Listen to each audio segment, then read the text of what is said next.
എവിടെയാണ് പോയെന്ന് ഞാൻ ചോദിച്ചില്ല, അവരോട്ട് പറഞ്ഞില്ല. ഒരു ചായ പോലും ഇട്ടേരാൻ ഇവിടെ ആരുമില്ല. അവളിങ്ങ് വരട്ടെ, വെച്ചിട്ടുണ്ട് ഞാൻ.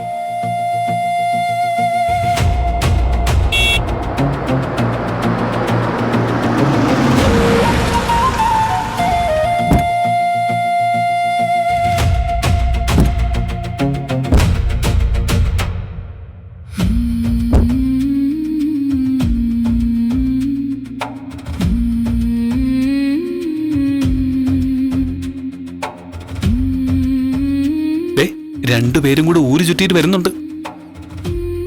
അമ്മേ, രാവിലെ തന്നെ എവിടെ കറങ്ങാൻ പോയതാടി? ഇവിടുത്തെ ജോലിയൊക്കെ ചെയ്യാൻ നിന്റെ വീട്ടിൽ നാളെ വരുമോ?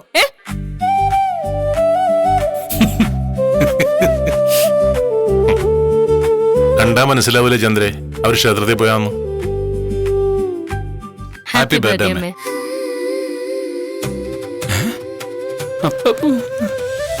ഇന്നായിരുന്നു അമ്മയുടെ ബർത്ത്ഡേ.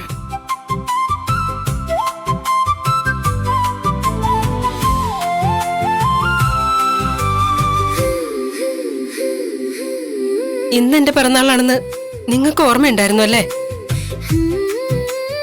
അമ്മയുടെ ജന്മദിനം ഞങ്ങൾ അങ്ങനെ മറക്കോ?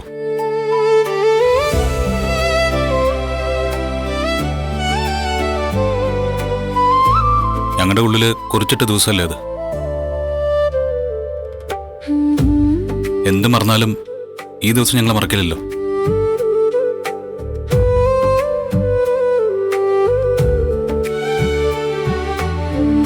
അമ്മ എന്താ ഇന്ന് ക്ഷേത്രത്തിൽ പോവാതിരുന്നേ? ഞങ്ങള് ക്ഷേത്രത്തിൽ പോയി അമ്മയ്ക്ക് വേണ്ടി പ്രാർത്ഥിച്ചു. അമ്മയുടെ പേരിൽ അർച്ചനയും കഴിച്ചു. ദാ പ്രസാദം.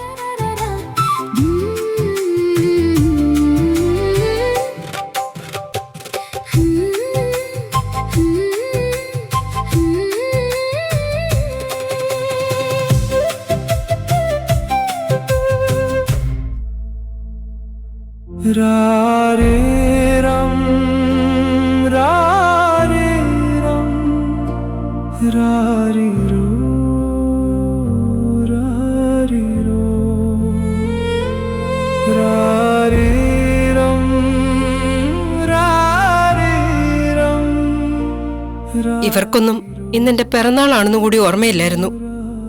എല്ലാരും മറന്നുവെന്നാ ഞാൻ കരുതിയത്. എനിക്ക് ഒത്തിരി വിഷമായി.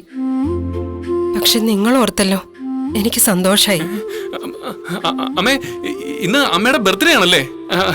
ഇന്നത്തെ ദിവസത്തിന്റെ പ്രത്യേകത എന്താണെന്ന് അമ്മ ചോദിച്ചത് എന്തിനാണെന്ന് എനിക്ക് ഇപ്പോഴാണ് മനസ്സിലായത്. ഞാനാണെങ്കിൽ ഈ ബിസിനസ് ഡീൽസിന്റെ ഒക്കെ ഇടയിൽ അതങ്ങ് മറന്നുപോയി അമ്മേ. സോറി അമ്മേ, സോറി. ഹാപ്പി ബർത്ത്ഡേ അമ്മേ. നിന്നെ ചതിച്ച ആ കള്ളിയുടെ പിറന്നാൾ നീ മറന്നില്ലല്ലോ.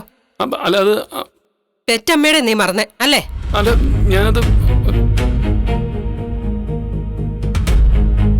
നിന്നെയൊക്കെ തലയിലേറ്റി നടന്ന എന്നെ പറഞ്ഞാ മതി.